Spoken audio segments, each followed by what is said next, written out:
Congratulations, Pacific team. We will begin with a question from Twitch. All right, this question's from Golden Baller IRL. Oh, wait, that's way too... Definitely not Golden Boy, got it. How is going from casting to playing on stage? It was fine. It was great.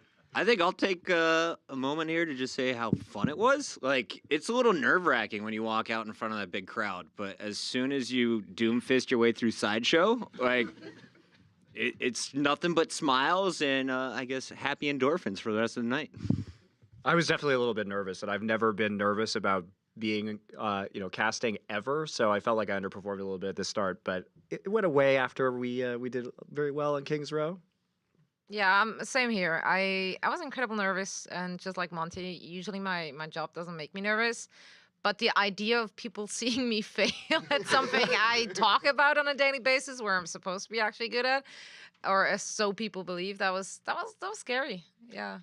I wasn't nervous at all. The first day I played Overwatch with them, I knew they were bad, so I just remember that. I just told them we didn't need to practice. That's what happened. You have like hundreds of professional games under your belt, though, there, Crumbs. Yeah, which is why I was able to judge them for being bad. Hey, there you go. There you go. I taught Poco everything he knows, so I wasn't worried. Well done. That's true. I will say, though, that everyone listened to me in game, so that was quite relieving. I was a bit nervous that everyone was just going to overextend, but Mitch took care of that, so... Oh! Also, I called off Johnny. Johnny told me to get off Doomfist and that we needed to go high ground. I was like, no, through the hotel, we'll get the picks. The picks came. But Johnny was a great leader, as well as the only person who got Sideshow killed 17 times on Gibraltar. Is that right? 17? He's in the room, so I'm looking at you. Was it 17?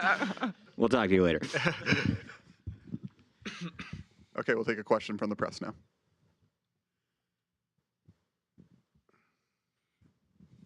Chris from Overwatch Score. This one's for Sumler. Those Diva bombs, luck or skill? Skill, 100%.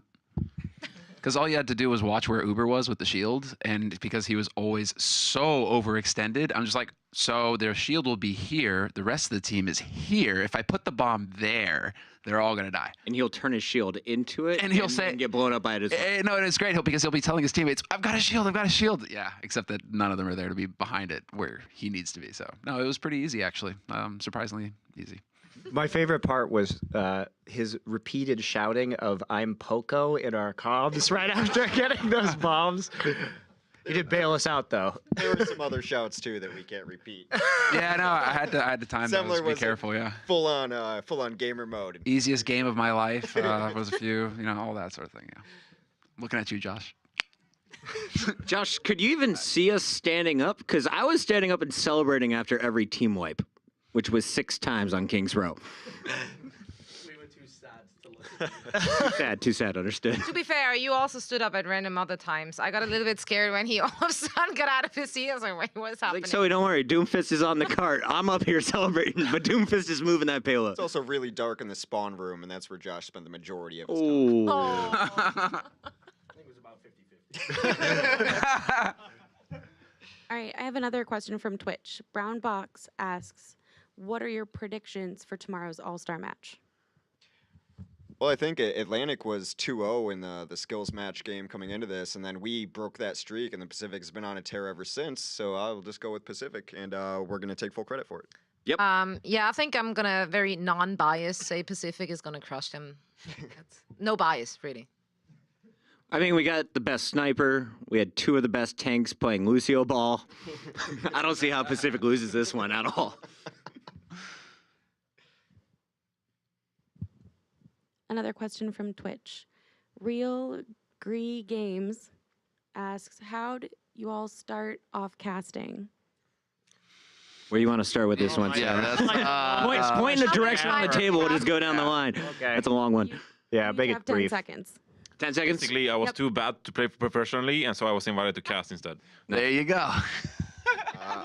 I was bored, and I had 12 hours a weekend every weekend to cast for free. I got bored of playing professionally, and so I went to casting instead. You were pretty bad as well, Crumbs. Only on the second half. I started casting in like 2004 with Warcraft 3, and I did 7 different games and went to Korea to cast professionally once I started running my own league tournaments. Right. I started in 2006 as a caster. Before that, I was a player for 2 years, and I also started with Warcraft 3, and worked my way through about 10 different games until I landed in Overwatch. I was a Halo pro. I wrote commentary for actors. I started doing commentary live, and then I went to Call of Duty, and then I came to Overwatch, and I'm very happy with my career and happy to be here with all of you guys today. Boom. Thank you, Sideshow. we wouldn't be here to do this interview without you. Sure. Hi guys, Jeff from Action Esports here. If you could pick a team to play on, which one would it be? Pacific team. Shanghai Dragons. We'll get them that win. The Philadelphia Eagles. I have that football build, and I'm an excellent free safety. I take Valiant since we're here in Burbank, and having that super loud home crowd behind you is actually quite nice. I think Sideshow would be good on a Los Angeles Rams because he's really good at throwing. Wow, this is just brutal for Sideshow. I'm gonna go with my hoped for future Denver Overwatch League team. Are we making up teams now? Well, okay. Yeah, that sounds. I'll take the Bali Juggernaut Puckets. Stockholm Syndrome. Okay, I have another question from Twitch. Vizik asks, what is your favorite part from today's matches? Winning. Winning. Winning. Placing the ribbon on the opponents.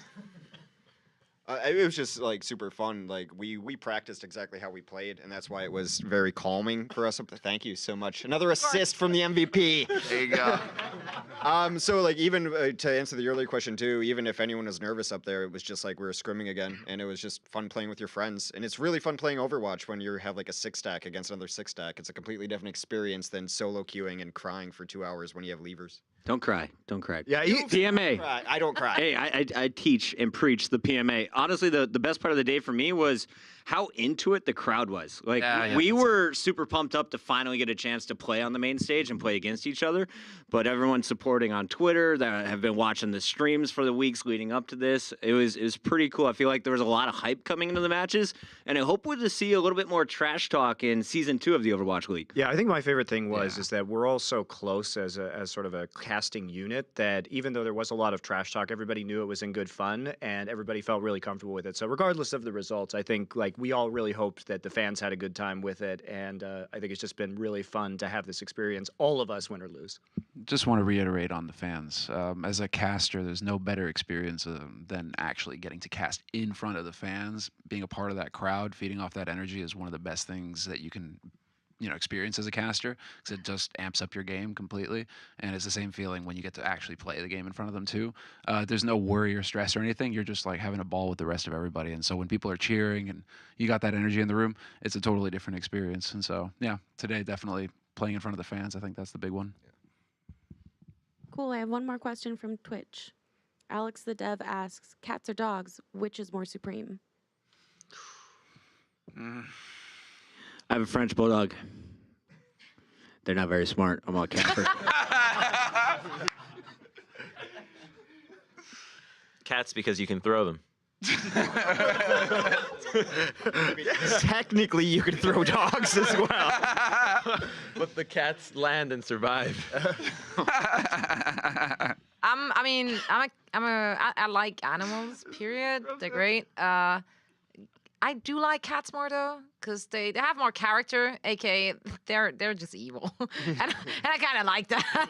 They're I don't know. I had great cats in the past. Never really had a dog, so I can't really take the dog side here. But cats are superior. I had dogs my whole life. I like to have an animal that can have your back in a fight. So German Shepherd and bigger for me. It's kind of my. You like the big poops? Yeah, Got it. Big old doggos. I like dogs. Cats are cool. If a cat acts like a dog, it can be a cool cat. But cats that are just like solitary and chill, it's like it's like, dude, pay rent if you're just gonna do that, you know? Yeah, but according to the cat, you are in their apartment. Like why you don't like cats? They own you. It's not the other way around. As soon as that cat gets a bill with its name on it, it can be.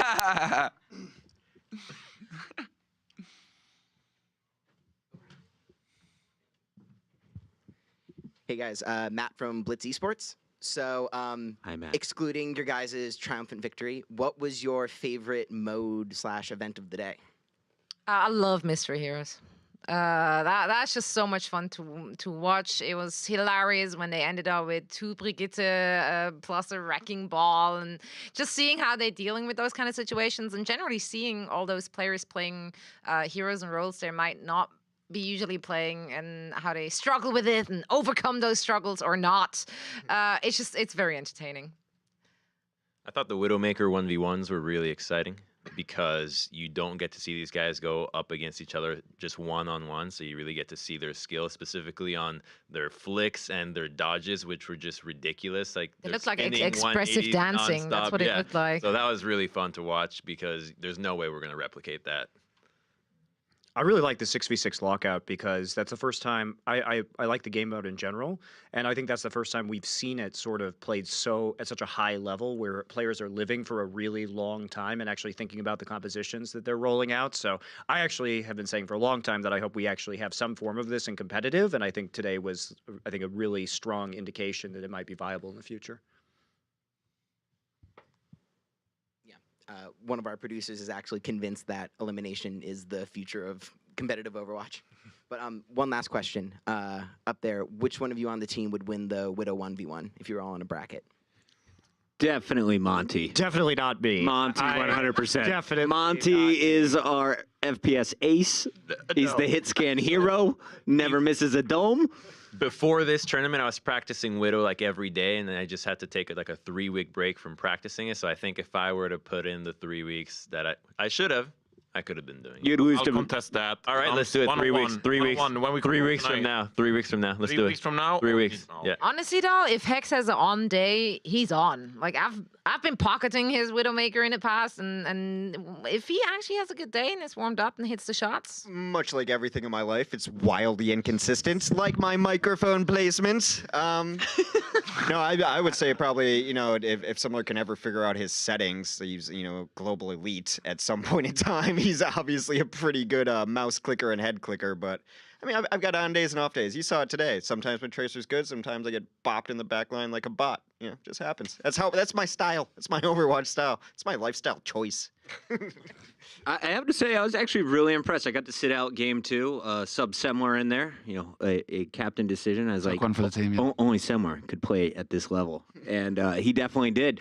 But I think Johnny was the most impressive player to watch throughout all of the all-star action from the talent Surprise. side. His sniper was on point. You saw him just clicking Mercies left and right.